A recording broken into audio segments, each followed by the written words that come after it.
અધ્યાય 1 શ્લોક 41-47 અધર્માભિભવાત કૃષ્ણ પ્રદુષ્યંતી કુલસ્ત્રિયઃ સ્ત્રીષુ દુષ્ટાસુ વાર્ષ્ણેય જાયતે વર્ણશંકરઃ. હે કૃષ્ણ, પાપ ઘણું વધી જતા કુળની સ્ત્રીઓ અત્યંત દૂષિત થઈ જાય છે.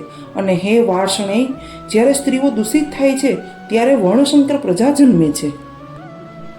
શંકરો નરકાયવ કુલજ્ઞાનાં કુલસ્ય ચ પતંતી પિતરો યેષાં લુપ્તપિંડોદ ક્રિયાઃ. વર્ણશંકર સંતતિ કુળના હણનારાઓને તથા કુળને નરકમાં લઈ જવા માટે જ હોય છે.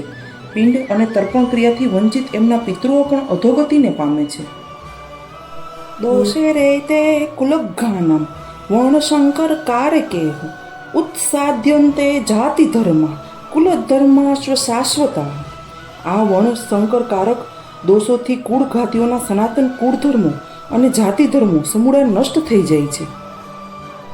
ઉત્સનો કુલ ધર્માણાં મનુષ્યાણાં જનાર્દન નરકે નિયતમ વાસો ભવતીત્યનુશુશ્રમ. એટલું જ નહીં, હે જનાર્દન, જેમના કુળધર્મો સમૂળા નષ્ટ થઈ ગયા હોય એવા મનુષ્યોનો અનિશ્ચિત કાળ સુધી નરકમાં વાસ થાય છે, એમ અમે સાંભળતા આવ્યા છીએ. અહોબતો મહત પાપમ કર્તુ વ્યવસિતા વયમ યદ્રાજે સુખલોભેન હંતુ સ્વજન મુદ્યતા.